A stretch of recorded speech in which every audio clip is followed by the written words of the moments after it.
Bonjour tout le monde. Alors que la confrontation militaire entre l'Iran et Israël vient de prendre fin, plusieurs questions se posent. Pourquoi cette guerre s'est-elle arrêtée maintenant? Et qu'est-ce qui a réellement motivé le cessez-le-feu? Est-ce qu'on peut parler de vainqueurs et de vaincus dans ce conflit? Et qu'en est-il du programme nucléaire iranien? A-t-il été affaibli ou au contraire renforcé? Enfin, quelles vont être les répercussions de cette guerre sur l'équilibre géostratégique de la région et comment cela va-t-il influencer le projet du Grand Israël, souvent perçu et conçu sur le sang et sur les cadavres des femmes et des enfants? Ce cessez-le-feu est-il réellement solide ou juste une pause temporaire? Quels sont les risques d'une reprise du conflit dans les semaines ou mois à venir? Peut-on encore parler d'une chance pour une paix durable? Pour toutes ces questions, nous avons l'immense plaisir et le grand honneur, comme chaque lundi, de recevoir notre cher ami, cher expert, Colonel Jacques Pau. Colonel Jacques Pau, merci infiniment d'avoir accepté notre invitation. Bonjour et merci de m'inviter. Merci beaucoup. Alors, nous aurons besoin des réponses pour toutes ces questions. Oui, alors évidemment, la séquence qu'on a vue entre Israël, les États-Unis et l'Iran, sans parler des acteurs internationaux comme l'AIEA, etc., laisse un petit peu, comment dire, nous laisse sur plus de questions, de points d'interrogation que sur des réponses. Effectivement. Alors, tout d'abord, la question que vous avez évoquée tout à l'heure, est-ce qu'on peut déterminer qui est victorieux, qui est là? La victoire, stratégiquement, la victoire se définit par rapport aux objectifs que vous avez fixés. C'est pour ça que, typiquement, quand vous avez l'Ukraine, ce sont les Occidentaux qui ont déterminé quels étaient les objectifs des Russes, comme ça ils peuvent dire qu'ils ne les ont pas atteints. Mais voilà, donc quand vous faites une stratégie par rapport aux objectifs que vous êtes fixés. Et ici, on voit assez nettement que les deux parties, en l'occurrence Israël, puisque c'est Israël qui a commencé les hostilités, avaient trois objectifs. Le premier, c'était de créer une crise politique en Iran, éventuellement ce qu'on appelle un changement de régime. Je n'aime pas le terme régime, mais voilà, changement de gouvernement, disons. Et ça, on l'a vu très nettement. Déjà, le nom de l'opération, et si on se rapporte ici, l'opération Rising Lion, donc le lion qui monte. Alors, pour beaucoup de gens, ça ne veut pas dire grand-chose. Beaucoup ont dit « Ah, c'est un titre de la Bible, etc. » Mais en réalité, ça a une autre signification puisque le lion, c'est l'emblème de l'Iran sous le régime, on peut dire cette fois-ci, du Shah d'Iran. Et d'ailleurs, ça n'est pas pour rien si le personnage que vous avez là n'est pas le Shah d'Iran, mais son fils, qui porte aussi le nom de Reza Pahlavi, qui très, très rapidement, juste après le début de l'opération israélienne, a fait des interventions sur les réseaux sociaux, mise en scène de manière très solennelle, comme vous l'avez vu. D'habitude, c'est quelqu'un qui est beaucoup plus informel dans sa présentation, mais là, il a revêtu une certaine solennité, se posant précisément, oui, plus ou moins comme un présidentiable pour un Iran qui se révolterait. Et je vous rappelle que j'avais évoqué les déclarations assez effarante du journaliste Serge Michel la semaine passée, qui avait dit que on assisterait à une révolte généralisée du peuple iranien et que le régime, entre guillemets, des mollahs était pratiquement terminé. Et on a eu un peu cette idée-là et il semble que, effectivement, ça a été l'objectif principal des Israéliens, même avant l'objectif des armes nucléaires. On y reviendra. Et on trouve à l'appui de ces informations que le ministre de la Défense israélien monsieur, c'est Israël Katz, sauf erreur, et qui a dit que dès le début, l'objectif principal de l'opération, c'était de tuer l'ayatollah Khamenei. Et on a vu d'ailleurs une série d'opérations contre les personnalités iraniennes, des hauts dirigeants militaires, naturellement des scientifiques, mais surtout des hauts dirigeants militaires et des gardiens de la révolution, qui avaient pour objectif de décapiter un peu l'État iranien. Et c'était ça qui devait ouvrir la porte à un problème politique à l'intérieur de l'Iran et provoquer une déstabilisation qui devait créer une révolte ou être le point de départ, si vous voulez, d'un changement plus important en Iran. Donc voilà un petit peu la situation dans laquelle on est. Et d'ailleurs, malgré le fait qu'il y ait un cessez-le-feu maintenant, on a le ministre de la Défense israélien qui, parce qu'on lui pose la question, mais est-ce que les Américains ont autorisé ou vont autoriser l'élimination de Khamenei? Et le ministre israélien déclare on n'a pas besoin d'autorisation pour ce genre de choses. C'est effectivement ce qui suggère d'ailleurs que les Israéliens n'ont pas abandonné l'idée d'éliminer l'ayatollah Khamenei. Et ça, c'est déjà un élément de réponse pour la durabilité du cessez-le-feu qui est en cours. D'ailleurs, il ne faut pas mélanger les termes ici. On a un cessez-le-feu qui est en cours. Il n'y a pas de paix. Il n'y a pas de paix durable. Il n'y a pas de traité. Il n'y a rien du tout. On est vraiment sur une pause. Point final. Et pour les Israéliens, nul doute que cette pause se terminera. Donc, c'était le premier objectif des Israéliens qui avait comme deuxième objectif, si vous voulez, l'idée que les Américains devaient intervenir dans ce conflit.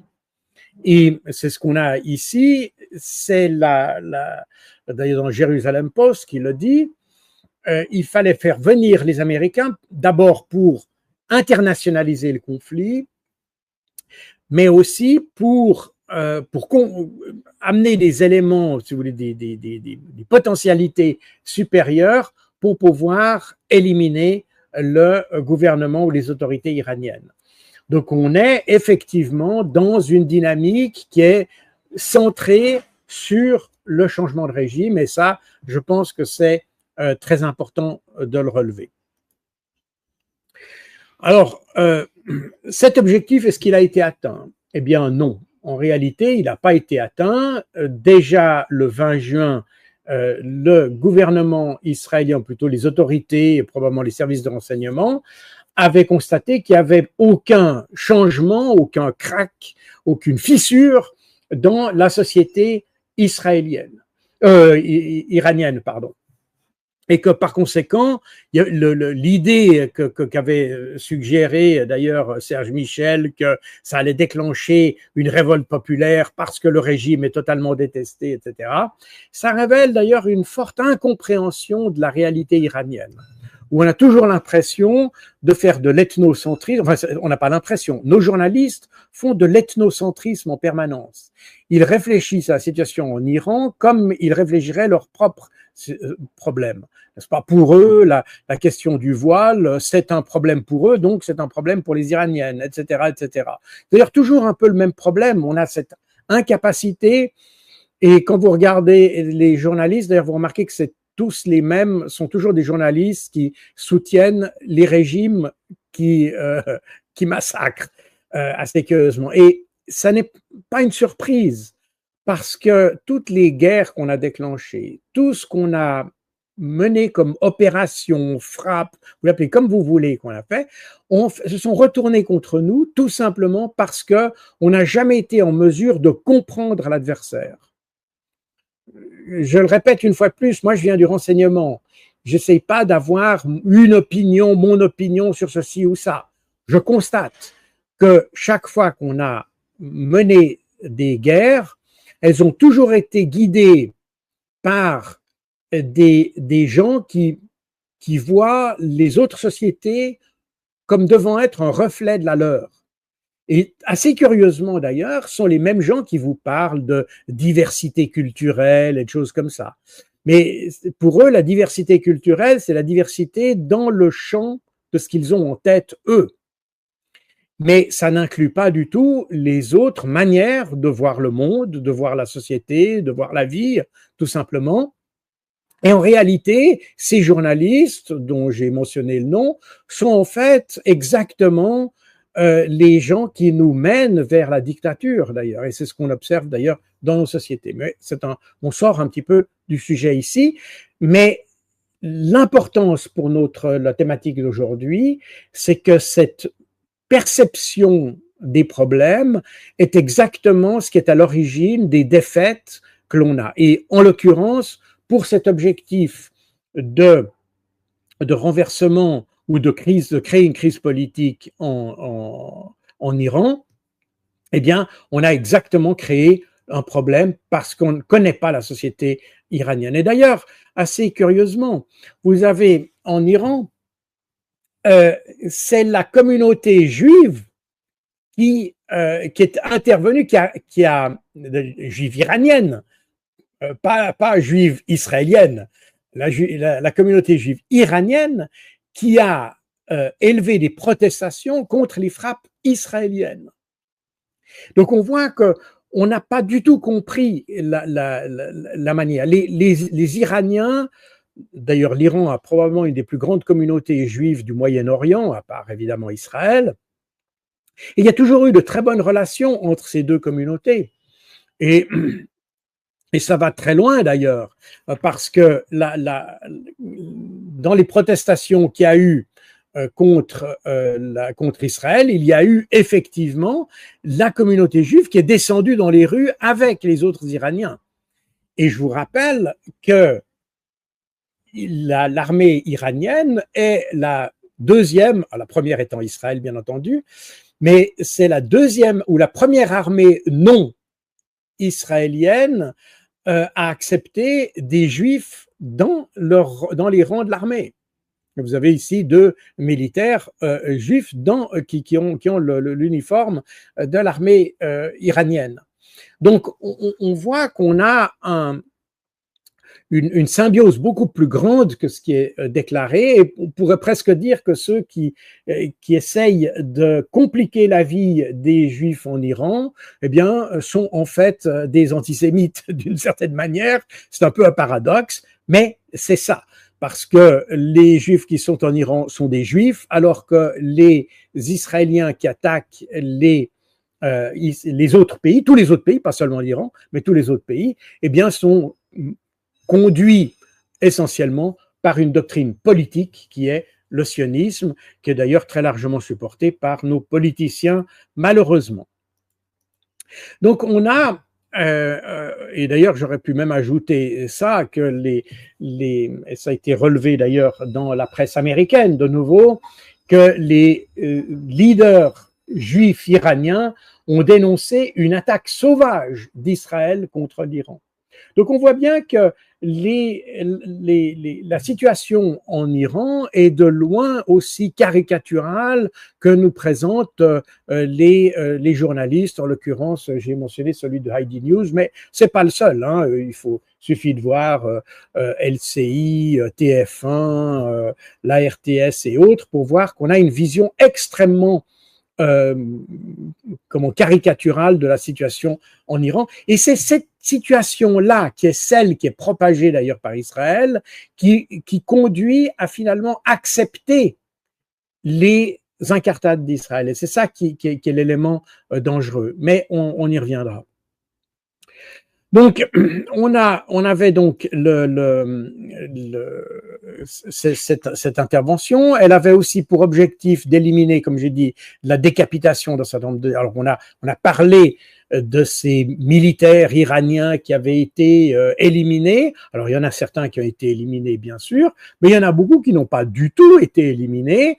de nouveau, c'est comme en Ukraine, où je vous rappelle, j'avais mentionné il y a quelques semaines, les dernières nominations qui ont été faites en Russie de généraux, ben on a nommé que des généraux qui ont été déclarés morts par nos médias. Assez curieusement. Donc, ils se sont ressuscités. Donc, ça veut dire tout simplement que nos médias racontent absolument n'importe quoi.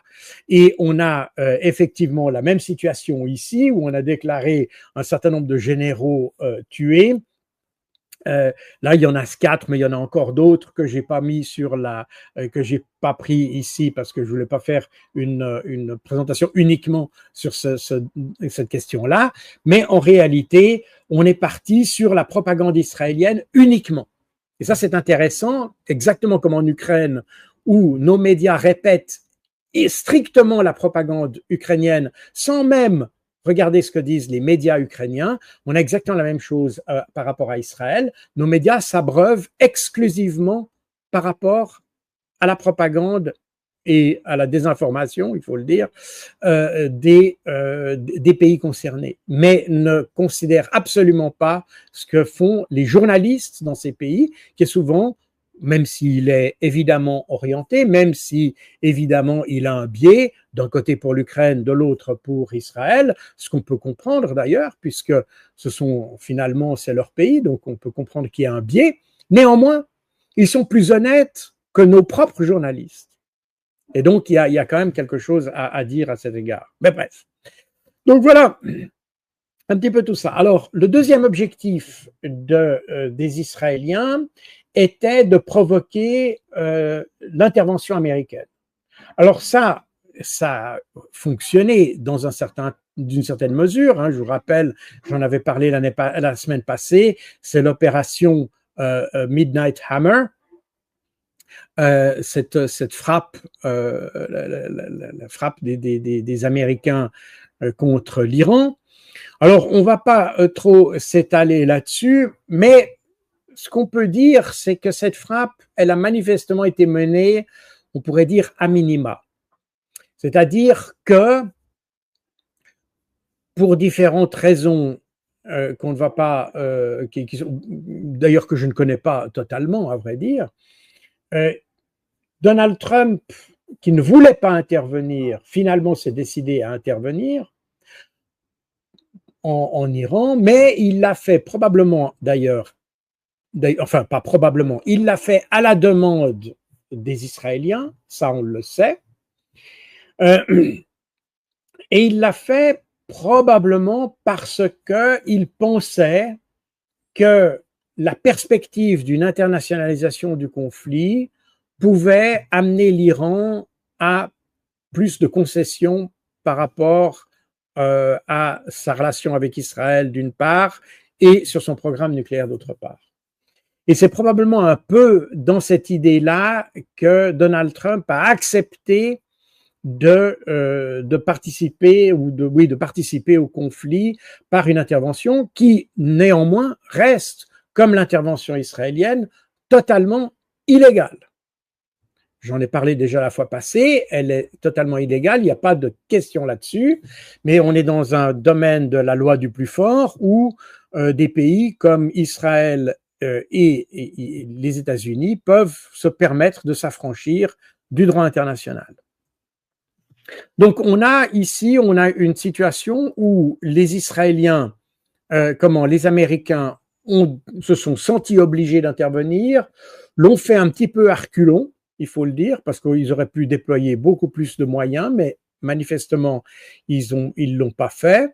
Les résultats de cette opération sont encore contestés. Je crois que j'en avais déjà parlé la fois passée. On a quelques photos aériennes, mais je pense qu'il y a personne qui a, à ce stade, des informations qui permettent d'avoir une appréciation éclairée de ce qui se passe. Donc aujourd'hui, quoi qu'on entend, de temps en temps on sort du tiroir les déclarations de telle agence de renseignement, de tel président, d'un tel, etc., etc. Je pense que à ce stade, tout le monde est dans le domaine de la spéculation. Les seuls qui aujourd'hui connaissent l'état exact de de la situation sont les Iraniens eux-mêmes, puisqu'ils sont les seuls à avoir accès aux installations et à pouvoir pénétrer dans les cavernes qui ont ou n'ont pas été touchées, ou dans quelle mesure, pour analyser dans quelle mesure, si elles ont été touchées, dans quelle mesure elles l'ont été, et dans quelle mesure tout ça est réparable ou non. La même chose pour la question des dépôts d'uranium enrichi. Eh bien, seuls les Iraniens ont la réponse à ces questions, et tout ce qu'on a aujourd'hui, ce sont des spéculations de part et d'autre. Et vous avez, alors naturellement, vous avez l'AIEA qui vient et qui nous dit que l'Iran a des centrifugeuses et puis qu'elle peut les réactiver, et dans quelques mois, ils peuvent restaurer une capacité nucléaire. Alors, on est évidemment dans un domaine qui est extrêmement délicat, puisque les seuls qui ont la connaissance, autre que les Iraniens, en théorie, les seuls qui ont la connaissance de ce qu'il y avait dans le dispositif iranien, c'est l'AIEA. Et là se posent plusieurs questions, et c'est lié d'ailleurs à l'illégalité des frappes qui ont été menées à la fois par les Américains et par les Israéliens, d'une part contre l'Iran, puisque c'est l'attaque contre un pays souverain, et ça, c'est une violation de la Charte des Nations Unies, mais en plus l'attaque contre des installations nucléaires civiles. Et ça, c'est très important de le dire. Et on sait qu'elles sont civiles, puisque l'AIEA mène des inspections régulières. Et voilà, ici, depuis entre 2012 et 2024, le niveau d'inspection, le nombre d'inspections qu'ont subi les installations nucléaires iraniennes. C'est pratiquement, l'Iran est le pays le plus surveillé par l'AIEA. Donc, l'AIEA connaît dans toutes ces dimensions le problème du nucléaire, et ils savent que c'est un problème qui est exclusivement civil. Et c'est là où intervient d'ailleurs le problème de l'AIEA et la duplicité, pourrait-on dire, de l'AIEA, parce que, sachant que ayant la visibilité nécessaire sur ces installations, ils ont quand même, le 12 juin, émis un rapport qui laissait planer le doute sur la nature du programme iranien et de ses possibilités d'avoir un détournement militaire, si je peux de le dire comme ça. Et ce rapport qui a été publié le 12 juin, semble-t-il, alors de nouveau, je n'ai pas vérifié ça, mais apparemment, c'est un rapport qui a été composé avec de l'intelligence artificielle d'ailleurs, ce qui est quand même d'ailleurs assez étonnant pour une organisation internationale qui a le rôle qu'a l'AIEA et l'impact que ça pourrait avoir pour des décisions politiques, voire des décisions militaires, et on l'a vu dans ce cas-là. Et c'est d'ailleurs tout le programme, on ne va pas ouvrir le débat ici, mais il y a un vrai débat sur l'intelligence artificielle qui, si elle est admise ou si elle entre dans les processus de décision, eh bien, peut créer des situations qui créent des situations de guerre, alors que ça ne correspond pas à la réalité, parce que c'est l'intelligence artificielle qui a elle-même élaboré les éléments qui vont créer la décision. Et ça, c'est un aspect extrêmement dangereux de l'intelligence artificielle. De nouveau, je ne peux pas confirmer que ce rapport a été écrit avec de l'intelligence artificielle. Ce qu'on sait, c'est qu'il contient des éléments qui étaient déjà vieux depuis 20 ans, et donc qui n'avaient aucune nécessité d'être là, et qui étaient apparemment faux, et qui ont été exprimés d'ailleurs dans des termes très ambigus qui laissaient supposer qu'il y avait une menace. Donc, on est là sur un exemple d'utilisation de l'intelligence artificielle qui est extrêmement pervers et qui pourrait conduire à des catastrophes. C'est-à-dire quelque chose que j'ai évoqué dans un certain nombre de mes ouvrages. Lisez-les si vous voulez être informé. Et puis, le 18 juin, l'AIEA a dû finalement faire un peu marche arrière par rapport à son rapport et préciser qu'il n'y avait aucune preuve que l'Iran avait la bombe. Donc on voit que le rapport du 12 juin a servi ou alimenté la justification d'Israël pour attaquer l'Iran. Et après, ayant constaté les dégâts de la situation, eh bien, l'AIEA a dû faire marche arrière pour finalement se justifier d'une certaine manière. Et ça c'est la preuve d'un travail qui n'est pas très sérieux, qui n'est pas en tout cas marqué par l'intégrité. D'ailleurs, le directeur de l'AIEA, Raffaele Grossi, n'est pas considéré comme une personne extrêmement intègre et beaucoup demandent sa démission. J'ouvre une parenthèse ici, il y a des travaux qui se déroulent près de chez moi, j'espère que ça n'affecte pas trop la qualité du son, sans quoi j'interromprai mon interview pour aller fermer la fenêtre. Mais bref, voilà donc cette situation qui montre l'importance de la communauté internationale dans dans l'appréciation ou dans ce qui a conduit finalement ou ce qui a poussé Israël à intervenir. On sait qu'Israël a toujours eu la volonté d'attaquer l'Iran, toujours. Évidemment, pour ça, il lui faut le parapluie américain et avec Trump, apparemment, Netanyahou là. Mais il fallait un prétexte pour le faire. Et le prétexte, ça a été le programme nucléaire iranien, même si, de nouveau, Israël n'a rien fait, en fait, pour détruire parce qu'en fait, les Israéliens savent qu'il n'y a pas de programme militaire iranien. C'est uniquement un prétexte. Et c'est là où le rôle de l'AIEA est important parce que c'est finalement la seule institution qui est la gardienne d'abord du savoir sur ce programme nucléaire et puis qui devrait être instrumentale pour que les relations avec l'Iran se fassent correctement. Vous voyez, si vous regardez la question des stocks d'uranium enrichi, voilà, vous avez ici les stocks d'uranium enrichi qui sont toujours dans le domaine du civil. Hein. On est dans les stocks de 20%. Donc, on est dans le domaine totalement civil. D'ailleurs, à cet égard, quelqu'un m'a demandé pourquoi l'Iran fabrique ou produit de l'uranium enrichi à 20% et 60%. Alors 20%, c'est assez clair parce que c'est un enrichissement qui permet de faire fonctionner, par exemple, les moteurs de bateaux, de navires nucléaires. Il y en a plusieurs en Russie, il y a des navires militaires aussi qui sont à propulsion nucléaire et il faut un uranium qui est enrichi dans ces eaux-là de l'ordre de 20%. 60%, c'est en fait une très petite partie des capacités iraniennes. Évidemment, c'est ce sur quoi on met l'accent, mais en réalité, c'est une très petite partie de ce qu'ont fait les Iraniens.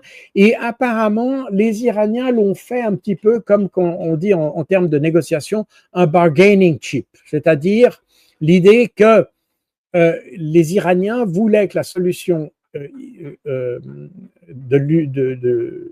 nucléaire soit discuté une fois pour toutes et qu'il y ait un traité comme l'accord de coopération globale qui avait été fait ou le plan d'action global qui avait été signé en 2015. Et c'est un peu pour pousser les Occidentaux à revenir à la table de négociation que les Iraniens auraient enrichi jusqu'à 60%.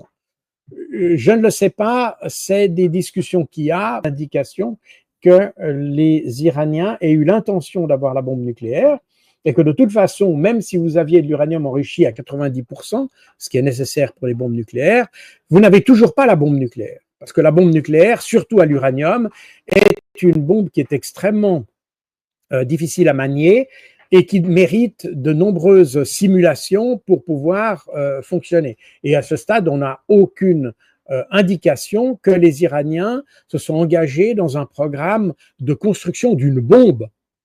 Ils ont l'uranium, ils peuvent l'enrichir, bon, d'accord, mais la bombe elle-même dans laquelle vient se placer l'uranium, elle doit aussi être réalisée et on n'a absolument aucune indication que les Iraniens travaillent là-dessus.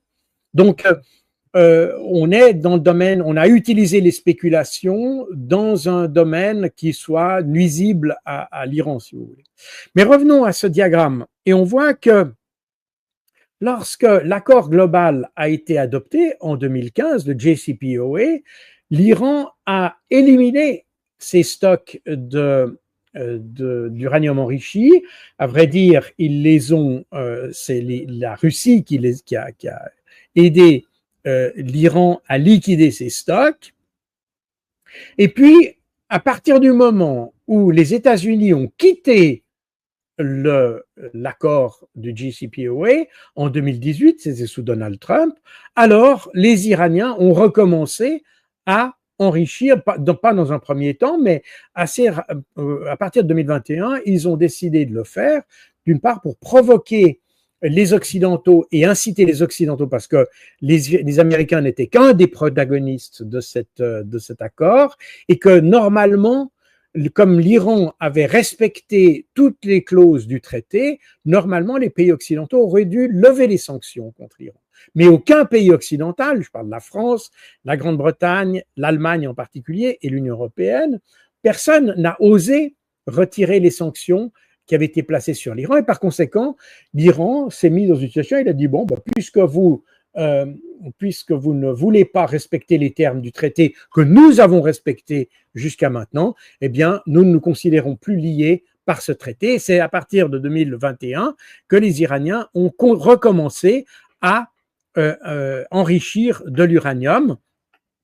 Et c'est le stock qu'ils ont maintenant, parce que normalement, c'est, comme j'ai dit, cet uranium enrichi à 20%, il est destiné à propulser ou à être vendu, parce que c'est une activité commerciale pour l'Iran, c'est pas simplement pour son propre compte. Et le fait que les Européens aient bloqué les possibilités de l'Iran de vendre cet uranium sur le marché international, eh bien, ça fait que les stocks se sont accumulés et on est dans cette situation aujourd'hui. Donc, tous ces chiffres viennent de l'AIEA, ils viennent pas de l'Iran, donc on a une connaissance assez précise de ça. Maintenant, quand on regarde, je disais tout à l'heure que les stocks de plus de 60% étaient la portion congrue. Ici, on a les chiffres d'ailleurs de l'Agence internationale du renseignement, l'Agence internationale, pardon, de l'énergie atomique.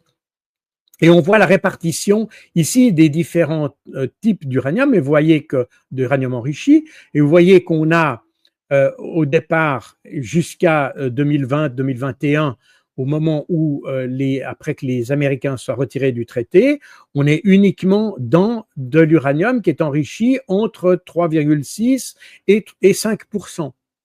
Et puis, au fur et à mesure, à partir de 2021, on a l'uranium à 20%, c'est ce que j'ai montré dans le diagramme précédent, et cet uranium enrichi à 20%, eh bien, il a progressivement augmenté, avec de l'uranium, cette fois-ci, à 60%, pardon, c'est-à-dire entre 20% et 60%, qui s'est aussi accumulé au fil des mois, cet uranium étant destiné surtout à, comme je l'ai dit tout à l'heure, comme bargaining chip, c'est-à-dire quelque chose qui pousse les gens à négocier et qu'on peut abandonner assez rapidement en cas de négociation. Hein, c'était un peu l'idée de la chose. Donc, on voit que on a une connaissance assez précise de ça. Donc, l'idée d'attaquer le programme nucléaire iranien n'est en réalité qu'un prétexte pour le premier objectif que j'ai évoqué tout à l'heure, qui était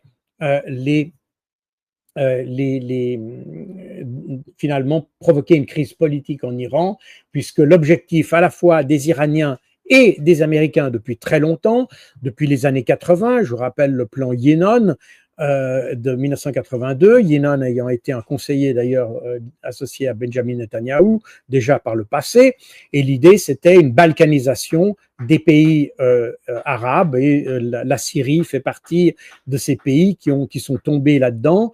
Il y a d'autres pays qui étaient prévus dans le plan Yinon, y compris l'Arabie Saoudite par exemple. C'est pour ça que les Saoudiens feraient bien de se méfier, parce qu'Israël n'abandonnera jamais ces idées-là. Ça doit être très clair dans la tête de tout le monde. Les Israéliens n'abandonneront jamais ces idées. Alors voilà les objectifs israéliens. Donc on a vu que les objectifs israéliens, donc le changement de la crise politique en Iran, l'intervention américaine et les capacités nucléaires iraniennes, ces trois objectifs finalement n'ont pas abouti à grand-chose. Et de ce point de vue-là, on ne peut pas dire que l'attaque israélienne a été un succès. Maintenant, si on regarde du point de vue des Iraniens, alors les Iraniens ont évidemment une situation plus simple parce que ils avaient comme objectif, si vous voulez, de protéger leur pays ou de le défendre. Et leur objectif est assez clair de ce point de vue-là, c'est-à-dire, évidemment, c'est défendre le pays. Ils l'ont dit aussi, ils voulaient punir Israël pour avoir attaqué l'Iran, mais c'est aussi pour démontrer leur capacité à réagir. Et on est exactement dans la même logique que les réponses précédentes, et c'était promesse sincère 1 en avril 2024, promesse sincère 2 en octobre ou novembre 2024, et puis la promesse sincère 3, cette fois-ci. C'est la même logique. Et d'ailleurs, on retrouve à peu près la même stratégie pour les chaque fois plus affinée, chaque fois avec des nuances, mais qui a permis aux Iraniens, finalement, à la fois punir Israël et de montrer que l'Iran était aussi capable de faire des destructions importantes, mais aussi de démontrer une capacité. Et démontrer la capacité à la fois en termes qualitatifs et quantitatifs.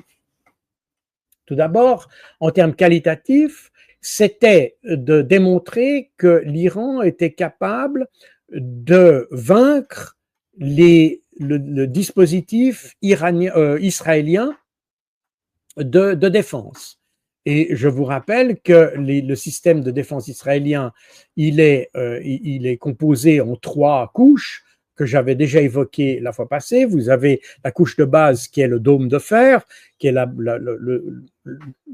le segment inférieur de la défense antiaérienne. Ensuite, un segment intermédiaire qui est donné par la fronde de David, qui vise essentiellement les missiles de croisière et les missiles balistiques de petite portée, disons ça comme de portée moyenne.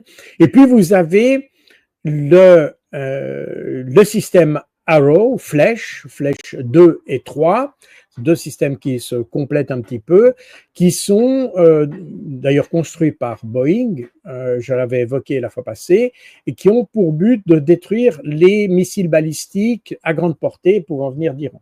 Donc on a 3 segments, grosso modo, dôme de fer, fronde de David et le système flèche, qui sont utilisés par l'Iran et par Israël. Et l'objectif de l'Iran, c'est de montrer que ce système de défense à 3 étages ou 3 segments, eh bien, allait se montrer inefficace contre les capacités iraniennes. Et ça a été parfaitement illustré. Je vous le rappelle que j'avais montré déjà ce graphique la fois passée. Alors, il faut être prudent avec ces chiffres parce que tous ces chiffres ont été soi-disant observés. J'ai essayé de faire une synthèse avec d'autres observations qui donnent avec des chiffres évidemment un peu différents parce qu'on est toujours sur des observations faites dans les médias. Donc, les chiffres eux-mêmes doivent être pris avec extraordinairement de prudence, tant pour les chiffres qui étaient de missiles tirés par l'Iran, c'est les grandes colonnes jaunes ici, que pour les missiles qui sont arrivés ou qui ont impacté Israël. Là aussi, il y a des chiffres très différents, c'est ce qui est en rouge ici, il y a des chiffres très différents, j'en ai pris une sélection ici, qui d'ailleurs, la sélection que j'ai, qui est tirée de ce que j'avais montré la semaine passée, ne couvre que les dates du 13 au 19 juin. Une autre source va jusqu'au 23 juin. Toujours est-il qu'il ne faut pas trop s'attacher aux chiffres en tant que tels. Ce qui est important, c'est les tendances que montrent ces chiffres. Et ce que montrent ces chiffres, c'est que on a, dans les 2 premiers jours, il y a un chevauchement avec le 3e jour, disons les 2 jours et demi, les 2 premiers jours et demi, on a une attaque extrêmement importante de la part des Iraniens avec un taux de succès qui est inférieur à 10%.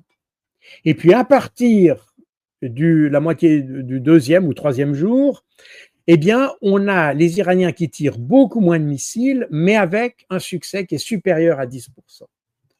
Alors, quand on juge ces chiffres, on a toujours tendance à dire, d'ailleurs comme on avait vu dans les opérations Promesse sincère 1 et 2, tout le monde s'était moqué des Iraniens en disant oui, mais il y a 95% des missiles israéliens, missiles iraniens, pardon, qui sont interceptés par les Israéliens.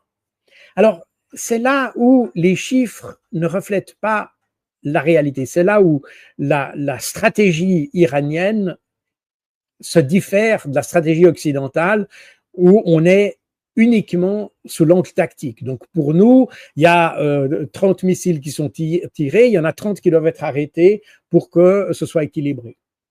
La stratégie iranienne est différente. Elle envoie des missiles, et c'est ce qu'on voit dans ces premiers jours, ces premiers missiles, tous ces premiers missiles ont été des missiles en fait de vieille génération et des missiles obsolètes. Parce que le but des Iraniens, c'est que ces missiles soient détruits. C'est ça le but de l'opération. C'est pas de toucher Israël, c'est que Israël les détruise. Parce que en faisant ça, Israël utilise ses ressources de défense antiaérienne. C'est ce qu'on avait vu exactement, c'est de la manière dont c'était déroulé. Alors évidemment, sur les promesses sincères 1 et 2, tout ça a été concentré sur un seul jour. Ici, on a un étalement sur une douzaine de jours, donc on est sur quelque chose d'un peu différent. Mais le principe est le même. C'est-à-dire qu'on envoie d'abord une volée de missiles pour qu'ils soient arrêtés. Donc, quand on dit qu'on a, quand on dit mais on a arrêté 95%, oui, ben vous avez fait exactement ce que voulaient les Iraniens, ce que voulaient les Iraniens. C'est exactement le but d'opération. Donc, vous êtes tombé dans le piège d'une certaine manière. Parce que tous les missiles qui ont été envoyés par Israël, c'est des missiles qui sont extrêmement coûteux contre des missiles qui avaient finalement relativement peu d'importance. Et par la suite, les Iraniens ont commencé à lancer leurs missiles plus modernes. On a vu apparaître à partir du 17-18 juin, on a commencé à voir les missiles les plus sophistiqués, qui ne peuvent pas être arrêtés pratiquement. Et donc, on a Israël a finalement grillé ses munitions contre des objectifs qui étaient peu importants et pour laisser la porte ouverte à la vraie menace lancée par les Iraniens. Donc on a ici la différence entre une approche tactique du conflit et une approche stratégique du conflit. J'y reviendrai et ça c'est remarquablement important. Ce que l'on note, c'est que même s'il y a eu toutes ces interceptions, il y a eu des interceptions, les Iraniens ont quand même touché des objectifs stratégiques. Et c'est là où la chose devient intéressante. C'est que finalement, tous les objectifs qui ont été touchés par les Iraniens étaient des objectifs d'importance stratégique.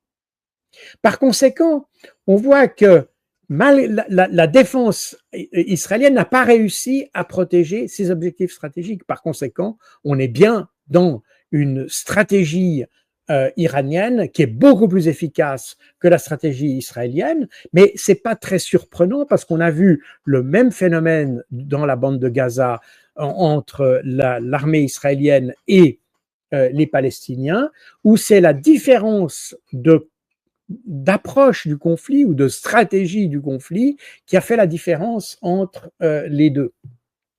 Et ici, alors je n'ai pas traduit ça, enfin oui, j'ai traduit les différentes objectifs qui ont été mentionnés ici. Donc vous voyez que pratiquement tous les objectifs stratégiques qui avaient été sélectionnés par les Iraniens, eh bien, ont été atteints. Et c'est donc qu'on a un vrai succès. Et puis, là où on voit que les Israéliens n'ont rien compris à la structure du conflit, c'est que, comme je l'avais évoqué d'ailleurs la semaine passée, les Israéliens s'attendaient à avoir des victimes beaucoup plus importantes. Et les Israéliens, de l'aveu d'un ex-officier de renseignement israélien, ils s'attendaient à plus de 5000 morts. Or, il n'y a pas eu 5000 morts. Et d'ailleurs, c'est intéressant de voir, de nouveau dans l'approche, et c'est là qu'on voit l'approche très fine des Iraniens. Je vous rappelle que déjà, durant les opérations Promesse sincère 1 et 2, les Iraniens n'avaient pas fait de victimes civiles, ou je crois qu'il y en avait une ou deux qui étaient d'ailleurs des personnes tuées de manière indirecte par les missiles, mais pas directe. Et ici, on a un peu la même chose. Les frappes israéliennes ont fait à peu près plus de 600 morts en Iran, alors que les frappes iraniennes en Israël, et on a vu les destructions que ça a fait, eh bien, elles n'ont touché qu'une trentaine de personnes. Donc, on est vraiment, lorsque les Iraniens frappent, on a vraiment des dommages collatéraux, alors que les Israéliens, et je vous rappelle que les Israéliens ont frappé d'ailleurs un hôpital à Téhéran, parce qu'ils frappent toujours les hôpitaux, on l'a vu dans la bande de Gaza, je vous rappelle qu'il y a plusieurs rapports des Nations Unies qui indiquent ou qui déclarent très clairement qu'Israël a une politique avérée et délibérée d'attaquer de manière systématique les infrastructures médicales, soit à Gaza, soit ailleurs, parce qu'on a vu la même chose d'ailleurs au Liban. Donc, c'est une, je ne veux pas dire stratégie, parce que je ne sais pas si le mot stratégique peut être appliqué à ça, mais c'est une manière des Israéliens de faire ça, c'est de s'attaquer finalement aux infrastructures, c'est finalement toujours s'attaquer aux plus faibles. Alors, c'est très facile d'avoir l'impression qu'on est très fort quand on attaque les plus faibles, mais c'est un peu comme ça qu'il le faut. Donc, voilà la situation. Maintenant, évidemment, ça a des conséquences. Et quand on regarde les frappes iraniennes, et là, de nouveau, ça c'est des chiffres israéliens, c'est pas des chiffres iraniens, c'est le nombre de sans-abri qui a été créé par l'Iran.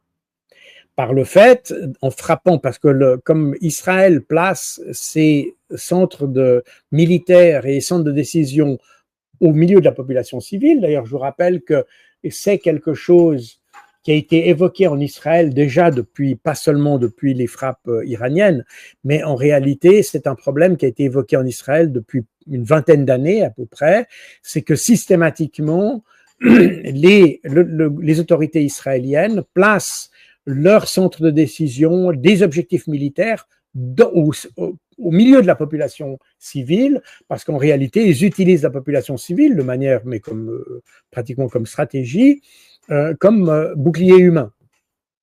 Du coup, évidemment, eh bien, quand il y a des destructions qui se font, comme on l'a vu sur le complexe hospitalier de Soroka, je vous rappelle que les Iraniens n'ont pas visé l'hôpital et il n'y a pas eu d'impact direct sur l'hôpital.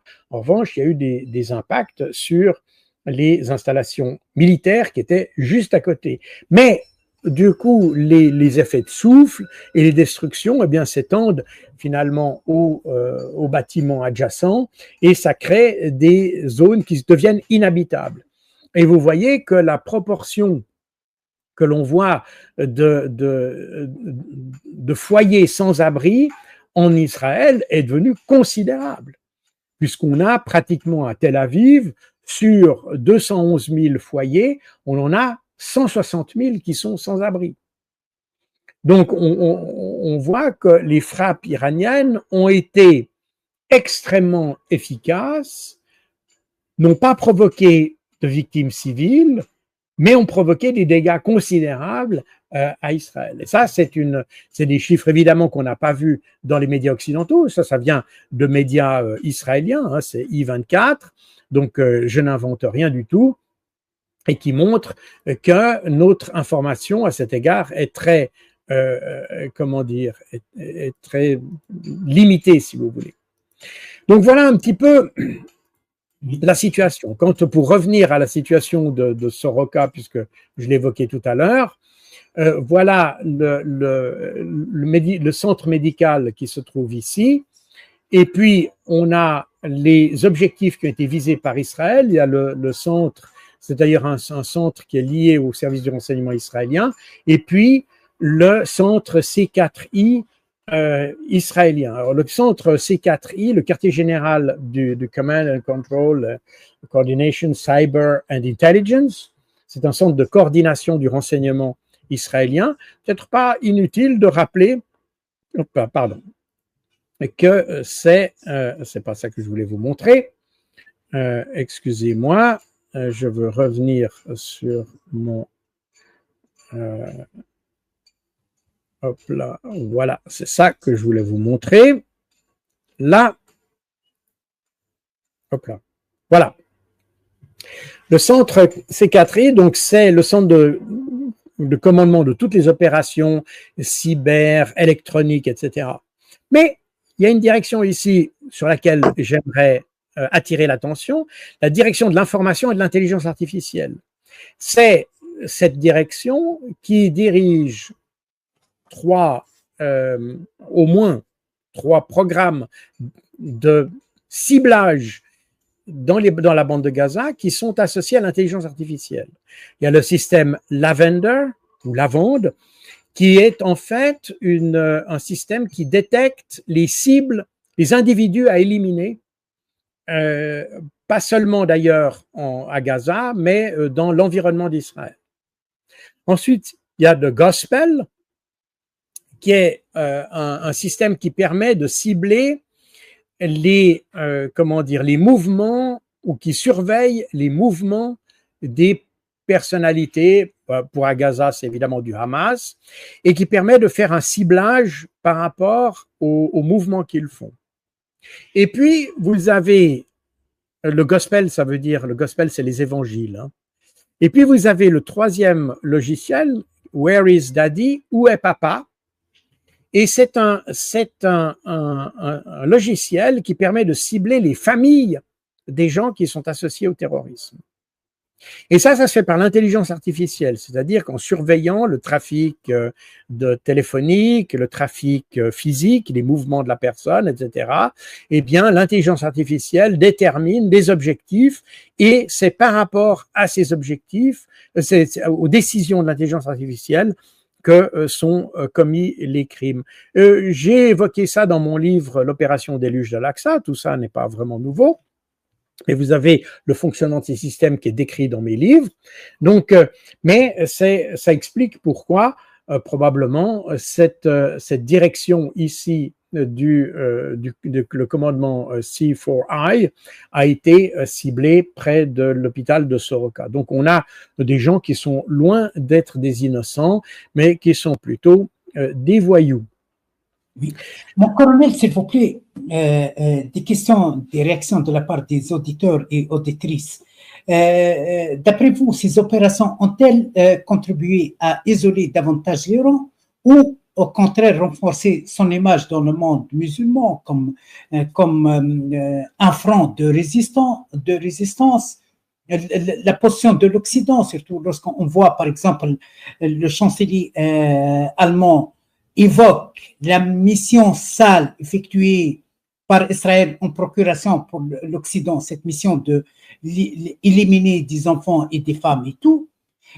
Aussi, Bénédicte vous pose cette question: quel rôle joue la Russie et la Chine dans cet équilibre stratégique? Est-ce que vous ne voyez pas aussi une sorte de lâcheté de l'acheter de la part de Vladimir Poutine vers ses alliés, comme ça a été le cas vers Bachar el-Assad. Il a laissé l'Iran tout seul en confrontation avec les Américains.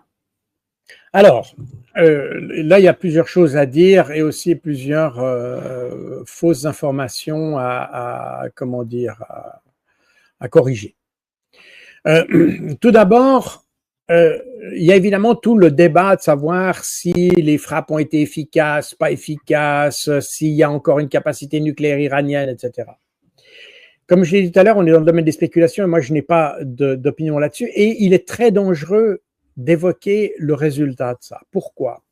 Parce qu'aujourd'hui, vous avez, quand vous dites par exemple que l'Iran n'a pas trop souffert des frappes américaines, par exemple, ou israéliennes, eh bien, ça, pour les Iraniens, on pourrait dire, ah bah ouais, ça montre qu'ils ont gagné, donc voilà, très bien, ils ont gagné, on est les plus forts. Mais en même temps, ça donne des arguments pour ceux qui disent qu'il faudrait refrapper l'Iran. Et donc, que le fait de dire, et je pense que quand Trump a dit que finalement, les Iraniens, les deux côtés n'ont pas gagné la guerre, et que les Iraniens ont reçu une bonne schlaguée, et que les Israéliens aussi. Je pense que, intuitivement, parce que je ne pense pas que Donald Trump veuille que ce conflit s'éternise. Comme j'ai toujours dit, c'est des conflits qui perturbent son agenda politique. Par conséquent, et c'est pour ça d'ailleurs qu'il est entré dans ce conflit à reculons et qu'il ne voulait pas y aller. Parce que pour lui, c'est vraiment de l'énergie perdue. Et ce qu'il a voulu faire, en fait, c'est d'ailleurs ce que faisait d'ailleurs ma maman quand on se disputait avec mes frères et sœurs, et ou après un jeu, tout le monde disait avoir gagné le jeu, eh bien, ma mère disait, vous avez tous gagné, vous avez tous perdu, enfin bref, il n'y avait pas un qui avait gagné, etc. Donc, je pense que Trump a fait un peu la même chose ici, de dire, mais tout le monde a gagné, ou tout le monde a perdu, vous pouvez le prendre dans le sens que vous voulez, et maintenant, les comptes sont clairs et on arrête. Je pense que c'est un peu ça qu'il avait en tête. Alors, naturellement, les néoconservateurs se contentent pas de ça, et quand vous avez les bruits qui disent que non, les États-Unis n'ont pas réussi à détruire les capacités nucléaires iraniennes, eh bien, c'est généralement les néoconservateurs qui appellent ça. Alors, ça donne l'illusion qu'ils donnent la victoire à l'Iran, mais en réalité, c'est pas qu'ils donnent la victoire à l'Iran, c'est qu'ils appellent à de nouvelles frappes. Et c'est pour ça que ici, il faut avoir l'honnêteté intellectuelle de dire il n'y a pas de à ce stade, on ne sait pas ce qui s'est passé. Et moi, personnellement, je préférerais dire que l'Iran n'a pas gagné dans cette affaire au niveau des centrales nucléaires. Parce que comme ça conduira de nouveau les Israéliens à sous-estimer l'Iran. Et la principale clé de la défaite israélienne, c'est la sous-estimation de l'Iran. Par conséquent, il faut les laisser sous-estimer l'Iran. Il n'y a pas de problème. À la fin, ce qui prévaut, c'est pas ce que les Netanyahou pensent ou Jacques Beau pense ou je sais pas qui pense. À la fin, ce qui prévaut, c'est les capacités. Et il faut laisser les Israéliens sous-estimer les Iraniens. C'est très bien comme ça. Et c'est ce qui est garant de la victoire des Iraniens à long terme. Voilà. Et donc, il faut laisser faire comme ça. Il ne faut pas « don't fight the problem ». Ne combattez pas le problème. Ça, c'est déjà un premier élément. Maintenant, concernant la situation d'Israël, eh bien, très clairement, d'abord, cet épisode iranien, si vous me passez l'expression, il se passe après une année et demie, de crimes de guerre en continu commis par Israël à Gaza, et dont aujourd'hui plus personne ne doute. Il n'y a que les magistrats de la Cour internationale de justice qui hésitent à parler de génocide, et d'ailleurs c'est assez incroyable qu'ils n'arrivent pas à le faire, parce que la seule manière de pousser les Occidentaux à inciter Israël d'avoir une solution, c'est de dire qu'Israël commet un génocide. Et par conséquent, là, mais de nouveau, les magistrats de la Cour internationale de justice, comme ceux de la Cour pénale internationale, sont des magistrats dont l'intégrité n'est pas claire, n'est-ce pas? D'ailleurs, comme dans nos pays, les magistrats sont généralement des gens qui sont très souvent corrompus. C'est très facile de les corrompre, à vrai dire. Et donc, on a exactement cette situation-là. Et bref, on va pas aller plus loin dans cette histoire des institutions internationales qui sont et leur corruption. Toujours est-il que dans l'esprit des gens, dans l'esprit de pratiquement la totalité de la planète aujourd'hui, à l'exception des dirigeants, des Friedrich Merz, Emmanuel Macron, Keir Starmer, etc., et probablement d'ailleurs même dans l'esprit de Donald Trump, à part eux, tout le monde pense qu'Israël est un pays criminel. Et tout le monde a compris, et ça a été, si vous voulez, presque l'attaque d'Israël contre l'Iran est un peu, d'une certaine manière, la cerise sur le gâteau, qui montre que le problème au Moyen-Orient n'est pas l'Iran, c'est Israël. C'est le seul pays qui attaque, et d'ailleurs, à peine il y a eu un cessez-le-feu décrété avec l'Iran, que Israël a commencé à réattaquer de nouveau au Liban. Donc, on a un pays qui est assoiffé de sang, littéralement, et qui continue systématiquement à frapper ses voisins parce qu'il pense que sa sécurité est liée à sa capacité de détruire ses voisins. Bah, en gros, c'est ça. Et c'est sa politique de sécurité. Et ça, je pense que aujourd'hui, c'est devenu clair pour tout le monde. Et je pense que beaucoup de pays sont aujourd'hui dans l'embarras parce que l'attaque israélienne contre un programme civil, et je rappelle que le programme nucléaire iranien est civil, quoi qu'on en dise, et à partir du moment où on n'a pas réussi à démontrer qu'il avait le moindre soupçon d'éléments militaires, c'est un programme civil. Et que contrairement à ce que déclarait Ursula von der Leyen, on n'est pas dans quelque chose, on n'est pas dans l'idée de,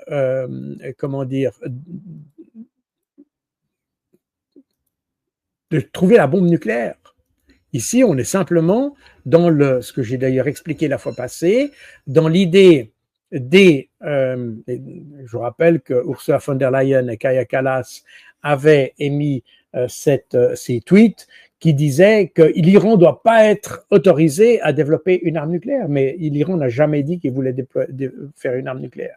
Et donc, par conséquent, on est dans un narratif qui pourrait d'ailleurs pousser l'Iran à aller maintenant en direction de l'arme nucléaire, mais on y reviendra. Mais pour l'instant, il ne l'a pas, et Israël a attaqué des installations civiles, et c'est donc très clairement un crime de guerre. Et ça, je pense qu'aujourd'hui, tout le monde en est conscient.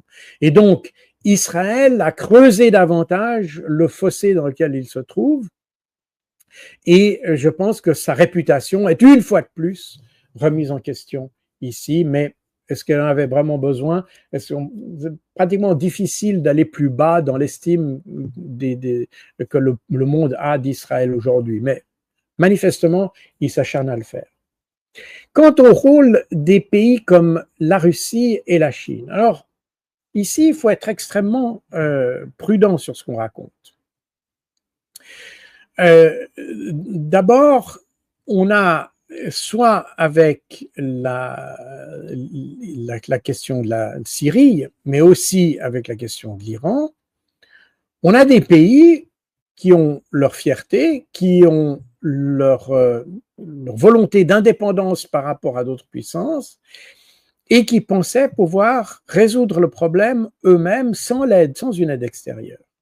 Et dans le cas de l'Iran, on sait que la Russie a proposé à l'Iran de lui fournir des armes et un système de défense antiaérien intégré.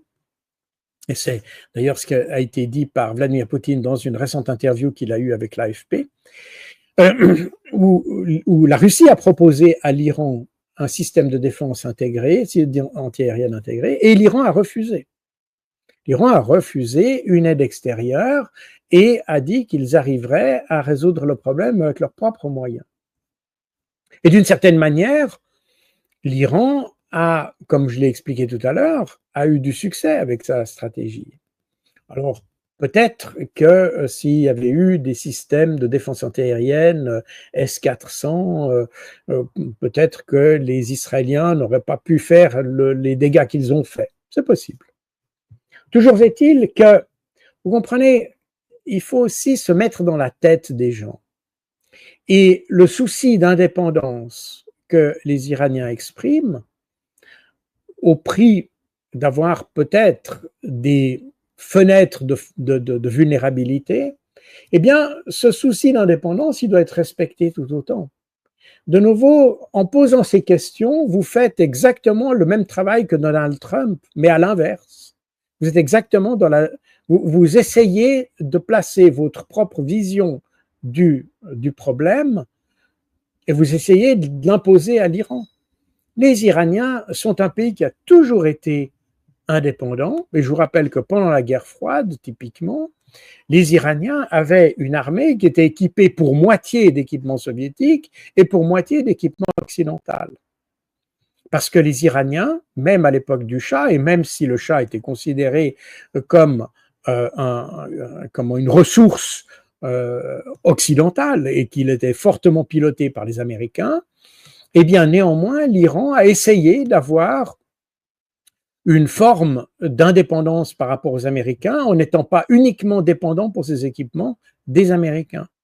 Et d'ailleurs, bien on leur a appris, parce que le jour où ils ont été lâchés par les Américains, eh bien, ils ont pu avoir recours aux autres équipements qu'ils avaient, la deuxième moitié de leur armée, si vous voulez. Donc, il est difficile de se mettre dans la peau ou plutôt, on ne peut pas juger un pays ou une organisation sans essayer de se mettre à sa place et de comprendre sa manière de réfléchir. Et en l'occurrence, on a un pays qui est fier, et il l'a démontré d'ailleurs, un pays qui est fier dans tous les sens du terme, c'est-à-dire qu'il est fier de ses propres capacités.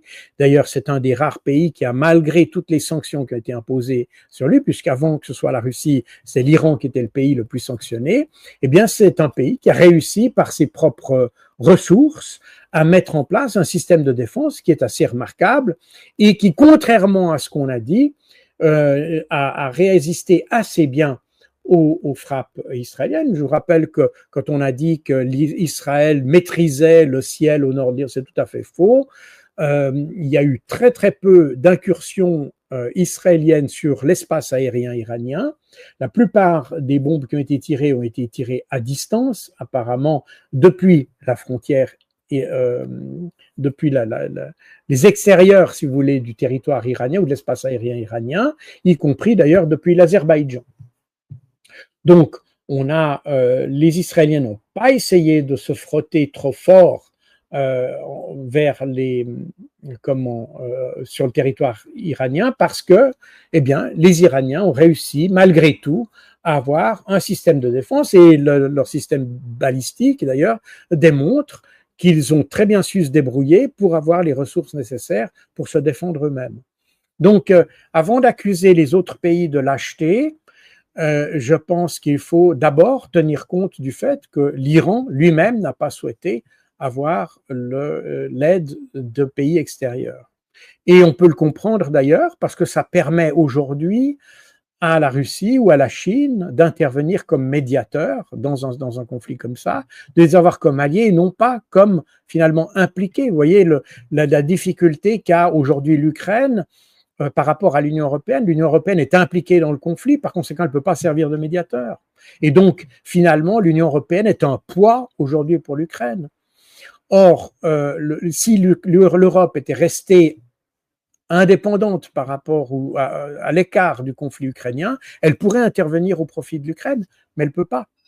Donc, maintenant, on a la situation exactement inverse entre l'Iran et la Russie. Si la Russie était impliquée militairement en Iran, elle ne pourrait pas intervenir comme médiateur. Elle ne pourrait pas intervenir auprès des États-Unis parce qu'elle serait partie au conflit. Donc, il faut se garder de ces jugements un peu hâtifs. Les Iraniens et les Russes ont exprimé très clairement, et vraiment très clairement, contrairement d'ailleurs aux autres pays du monde et les pays occidentaux, les Russes et les Chinois ont exprimé très clairement leur opposition et leur condamnation aux attaques à la fois israéliennes et américaines. Et ils ont, et d'ailleurs toutes les actions israéliennes, alors qu'aucune autre action n'a été condamnée par les Occidentaux, ni l'américaine, ni l'israélienne d'ailleurs. Donc les Occidentaux ont, par le fait qu'ils sont partis pris, ils ont dû accepter une entorse au droit international. Alors que les Russes, qui ne sont pas partie prenante dans le conflit, peuvent s'exprimer contre la violation du droit international. Donc, le fait de ne pas avoir une implication directe est aussi une force additionnelle pour l'Iran, une force qui s'inscrit davantage sur le plan politique que sur le plan militaire. Et donc, c'est le calcul. Si on le regarde uniquement sous l'angle militaire, on dira le calcul de l'Iran aurait peut-être dû être d'accepter l'aide russe, mais si on le regarde sous un angle géostratégique, voire géopolitique, eh bien, on pourrait dire que l'Iran a fait le bon choix de ne pas impliquer directement la Russie dans ce conflit. Ceci étant, dans l'avenir et au fait, ou plutôt à la suite du fait que soit les Israéliens, soit les Américains ont démontré qu'ils peuvent jeter à la corbeille le droit international, eh bien, ça pourrait inciter l'Iran d'abord à se mettre en marge du droit international, c'est-à-dire, dans un premier temps, d'ailleurs, comme le Parlement iranien l'a décidé, c'est de ne plus coopérer avec l'Agence internationale de l'énergie atomique de Rafael Grossi. Je pense que c'est une décision qui est assez logique, parce que vous n'allez pas faire entrer le loup dans la bergerie. L'AIEA ne s'est pas montré comme un partenaire fiable. Je rappelle d'ailleurs qu'un certain nombre de données, je l'avais évoqué la semaine passée, mais un certain nombre de données qui ont été apparemment nécessaires pour les frappes israéliennes auraient été obtenues à travers des fuites au sein de l'AIEA. Donc l'AIEA ne s'est pas comporté comme un partenaire neutre et impartial tel que son mandat l'exige, mais s'est comporté comme une partie, comme partisan, et une partie donc au conflit, et par conséquent, c'est assez logique que l'Iran se retire, en tout cas se retire de cette participation avec l'AIEA. Une deuxième conséquence qu'on pourrait tirer de ça, c'est que l'Iran, alors beaucoup de voix en Iran le demandent d'ailleurs, c'est que l'Iran se retire du traité de non-prolifération nucléaire. Parce que ce qui est apparu dans cette crise, ce qu'on savait depuis longtemps à vrai dire, mais ce qui est apparu de manière très visible et de manière, manifeste, c'est que finalement, un pays comme Israël, qui a pu acquérir l'arme nucléaire sans adhérer aux institutions internationales, et de ce fait, en disant, mais puisque je ne fais pas partie des institutions internationales, comme notamment le traité de non-prolifération, eh bien, je ne commets pas d'infraction puisque je ne fais pas partie du traité. Donc, on est dans un système de droit international qui finalement ne s'applique qu'à ceux qui acceptent le droit. Et ceux qui ne l'acceptent pas, eh bien, ils peuvent faire comme ils veulent. C'est un peu comme si vous aviez des organisations criminelles dans un pays qui disent « oui, mais moi, je n'ai pas signé les lois contre la criminalité organisée, donc j'ai le droit de faire ce que je veux ». Dans un pays, tous les citoyens, criminels ou pas, sont astreints aux mêmes lois. Et à partir du moment où un acteur se retire du système juridique et qu'il donc prend ses aises par rapport au système juridique, eh bien, dans la logique du droit international, il n'est pas puni. Il y a quelque chose qui ne joue pas, parce qu'à ce moment-là, il peut se permettre n'importe quoi, et c'est le cas d'Israël. Et dans les rares cas d'ailleurs où Israël a accepté le droit international, notamment en adhérant à l'ONU et en acceptant la Charte des Nations Unies et en acceptant d'ailleurs les règles qui sont associées au droit international, au humanitaire international, et même là, Israël s'est permis de cracher sur le droit international. Donc, on est dans un système de droit international où finalement, c'est la loi du plus fort qui domine. Et c'est exactement ce que démontre le système actuel.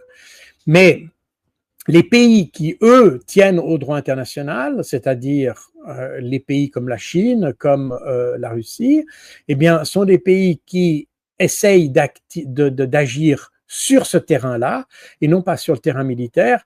Et par conséquent, on peut déplorer le fait que les Iraniens n'aient pas accepté l'aide russe et que les Chinois n'aient pas décidé de s'impliquer, mais ça fait partie de leur logique et d'une certaine manière, ça fait partie de l'ordre international. Donc, je ne vois pas ça comme de la lâcheté.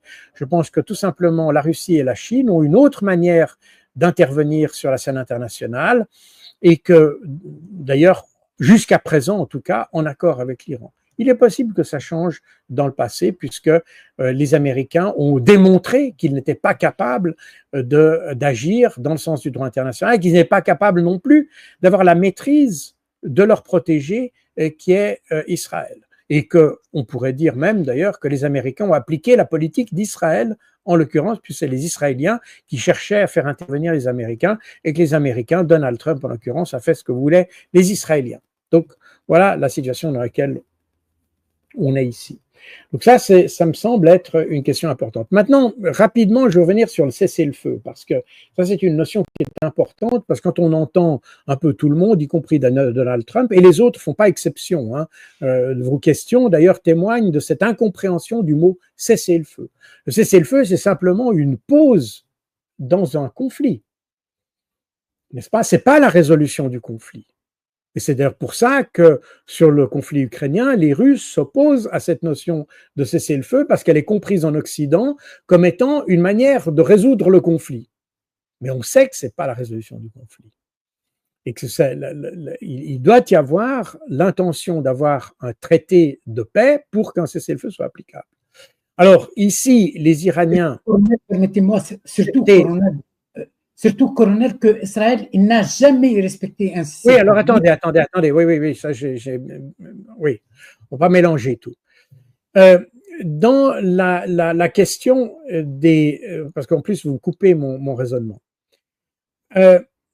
Ici, dans la situation qu'on a dans la situation actuelle, le cessez-le-feu qui a eu lieu a été fait à la demande d'Israël. Pourquoi? Et je l'ai montré d'ailleurs tout à l'heure quand j'ai parlé des missiles. Les Iraniens ont essayé d'entraîner, ou plutôt ont commencé à entraîner, ils n'ont pas essayé, ils ont commencé à entraîner Israël dans une guerre d'attrition. Avec la frappe initiale qui a épuisé les ressources antiaériennes, ou pas complètement, mais en grande partie les ressources israéliennes, ils ont continué cet effort, et d'ailleurs la stratégie qui a été appliquée a été conçue pour que les forces israéliennes soient étirées au maximum. Et Israël a compris à un moment donné, un peu tard, mais bon, ça c'est assez normal qu'ils comprennent tard, ils ont compris un peu tard qu'ils étaient entraînés dans une guerre qu'ils ne parviendraient pas à maintenir sur le long terme. Et c'est la raison pour laquelle c'est à la demande de Netanyahou que Donald Trump a demandé au Qatar d'intervenir auprès des Iraniens pour avoir un cessez-le-feu. Ce cessez-le-feu, de nouveau les médias ne l'ont pas dit, mais il a été d'ailleurs mis en œuvre de manière assez curieuse, puisque les Américains ont demandé à l'Iran de cesser le feu 12 heures avant les Israéliens. Je pense que la raison pour laquelle les Américains ont demandé ça, c'est parce que les Israéliens avaient des forces et des avions déployés en Azerbaïdjan et qu'il a fallu rapatrier ces forces en passant au-dessus de la Turquie avant que le cessez-le-feu soit déclaré. Et c'est la raison pour laquelle les Américains ont demandé le cessez-le-feu aux Iraniens 12 heures avant les Israéliens. C'est très important de le dire, d'ailleurs Donald Trump l'a rappelé à plusieurs reprises. Le problème est que L'idée de ces 12 heures d'écart, c'était pour permettre aux Israéliens de pouvoir quitter, de redéployer leurs forces, si vous voulez, sur Israël, en paix, entre guillemets. Mais Israël, de nouveau, il faut jamais faire confiance à Israël. Parce que, en l'occurrence, ils ont accepté l'idée de Donald Trump, apparemment, mais au lieu d'utiliser les 12 heures pour rapatrier leurs forces, ils en ont profité pour faire de dernières frappes sur l'Iran. Et c'est pour ça que l'Iran a riposté juste avant que le cessez-le-feu soit définitivement validé, mis en place, c'est-à-dire au bout des 12 heures auxquelles Israël devait cesser le feu. Et juste avant ça, l'Iran a fait une dernière frappe sur Israël pour répondre aux frappes qui avaient été faites alors qu'eux étaient sous cessez-le-feu. C'est très important de voir cet aspect dissymétrique parce qu'aucun média ne l'a dit. Donc, on voit des pays qui sont actuellement dans un cessez-le-feu, mais qui ont déjà, Israël a déjà déclaré qu'il ne cesserait pas de vouloir détruire le régime iranien et que la poursuite de la lutte contre ou de la volonté d'assassiner Khamenei continuait. Donc, on est dans une situation où on a un cessez-le-feu, et c'est un peu d'ailleurs la même situation qu'on a en Ukraine, et c'est la raison pour laquelle les Russes ont refusé l'idée de cessez-le-feu, parce que le cessez-le-feu est en fait uniquement là pour réarmer, en l'occurrence, Israël. Comme en Ukraine, l'idée du cessez-le-feu proposé évidemment par les Allemands, les Français, etc., c'est pour réarmer l'Ukraine et la remettre un petit peu à pied parce qu'elle est évidemment bousculée en permanence et de manière continue par l'armée russe. Et là, on a la même situation en Israël. Alors, pourquoi est-ce que les Iraniens ont accepté ? De nouveau, c'est leur choix. Ils auraient pu refuser puis continuer à frapper Israël. Je pense personnellement que ça aurait été la solution la meilleure parce que Israël est un pays qui n'acceptera jamais, comme les États-Unis d'ailleurs, ces deux pays qui ont un tel niveau d'arrogance qu'ils n'accepteront jamais d'être considérés comme vaincus tant qu'ils ne seront pas complètement vaincus. Ça, c'est le problème. Donc, on a un pays qui, maintenant, d'ailleurs, dit qu'il a gagné. Enfin, j'entends... Voilà, donc, il faut vraiment que ces pays, et c'est d'ailleurs un peu triste, on a le même phénomène à Gaza. Il est clair que les Israéliens n'ont pas de succès, mais ils ne reconnaîtront ces échecs qu'à partir du moment où ils auront été complètement anéantis. Et c'est pour ça que j'ai déclaré à plusieurs reprises, et d'ailleurs je ne suis pas le seul, beaucoup d'experts disent on est sur le chemin de la disparition d'Israël.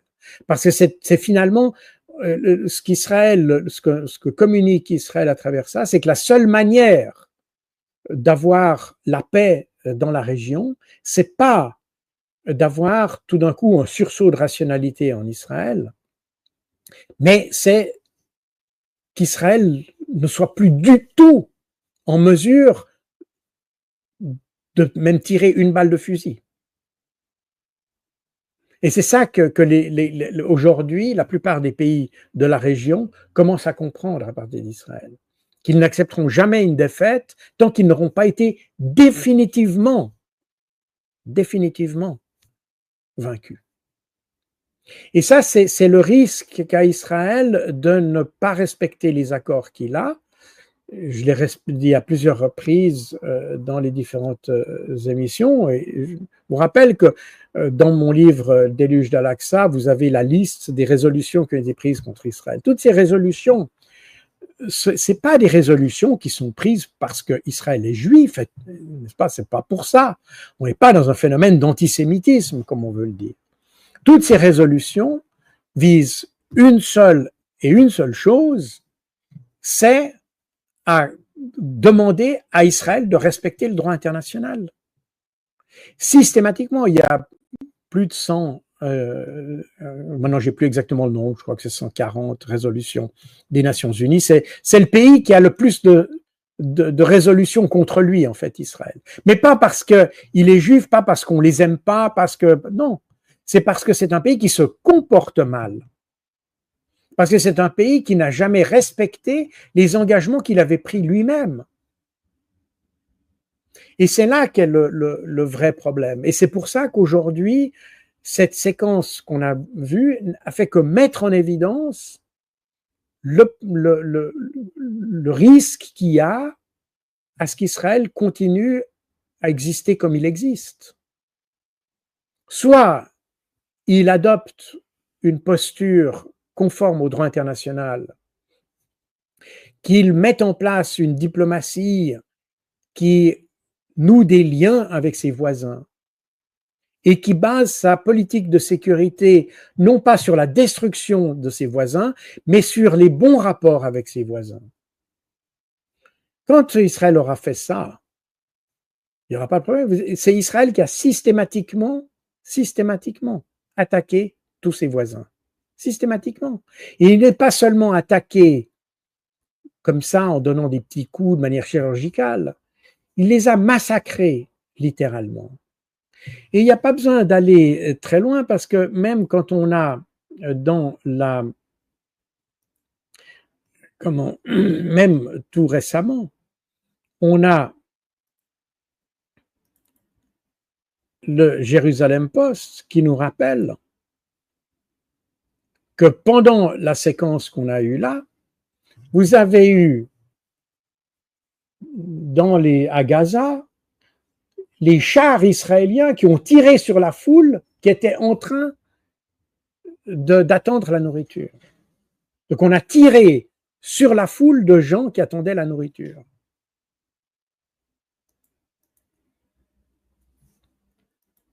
Et Haaretz nous précise, ça c'est la version française qui n'est pas une très bonne traduction, hop là, pardon. Hop là, pardon, désolé, j'ai un problème là, j'espère que vous me voyez encore. Flûte. Pardon, petit problème technique. Voilà. Désolé. Bon, bref, c'est la traduction française qui n'est pas très bonne. Je voulais le texte anglais, mais apparemment, il n'est pas apparent. Donc, les soldats, les militaires israéliens ont reçu l'ordre de tirer sur les Gazaouis qui attendaient l'aide humanitaire. Donc, on voit qu'on est dans un pays dont la culture est fondamentalement destructrice. Et c'est ça qui est le problème. Gaza, comme je l'avais dit le 18 juin, Reuters avait dit que les Israéliens tiraient avec des chars sur la foule qui attendait la nourriture. Donc on est vraiment ici, et ça, aucun média, évidemment, aucun de nos médias n'en a parlé, parce que ça détruirait tout le narratif qu'on a à l'égard d'Israël. Et de nouveau, les médias israéliens sont plus honnêtes par rapport à Israël que nos médias le sont par rapport à la situation. Et alors, je ne parle pas des déclarations de nos dirigeants. D'ailleurs, vous avez cité Friedrich Merz qui a parlé du sale boulot, etc. Alors, il y a une plainte qui a été déposée par des politiciens d'ailleurs, ou des parlementaires même, allemands, parce que Friedrich Merz a utilisé une terminologie qui était utilisée par les nazis pendant la guerre. Voilà. Est-ce que ça va aboutir, ça ne va pas aboutir, je n'en sais rien, mais c'est de nouveau, évidemment, personne ne parle de ça. Et on revient d'ailleurs à quelque chose qui est assez, quand on parle de Merz, qui est assez intéressant, quand on regarde les grands-parents de tous les dirigeants qu'on a aujourd'hui. On a tous des grands-parents qui étaient nazis ou pro-nazis à l'époque. Et la polémique est ressortie avec la nomination de la chef du MI6, donc des services de renseignement britannique, qui, elle aussi, a des parents, un grand-père qui était pro-nazi pendant la guerre. On avait ça avec Ursula von der Leyen, avec Kaja Kallas, on a pratiquement avec tous les dirigeants. C'est pour ça que dans mon livre, je parle de la revanche des petits-enfants.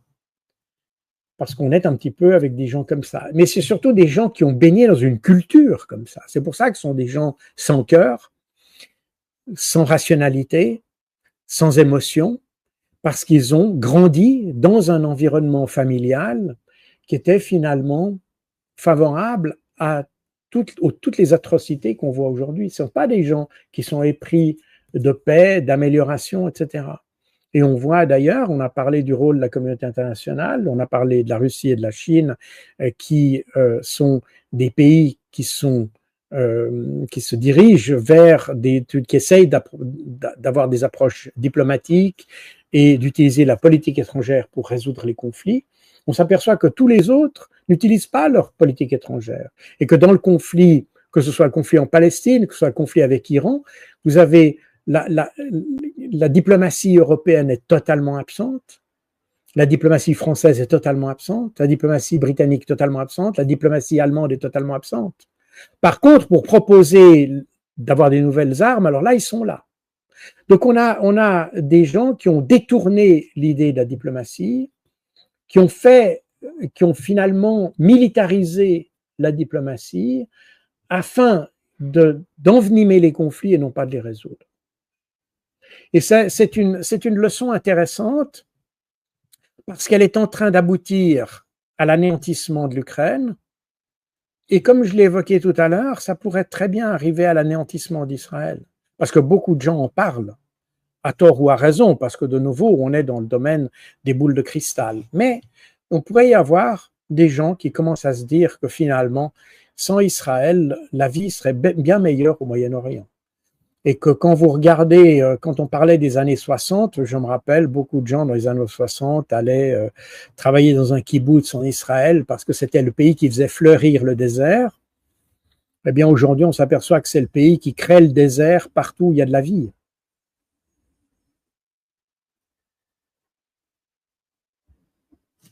Merci infiniment, Colonel Jakpo, pour cet éclairage. Je vous invite, mesdames, messieurs, à interréagir avec l'exposé et l'explication du colonel Jakpo, à liker, à partager et surtout à commenter. Merci infiniment, colonel, et à bientôt. Merci beaucoup.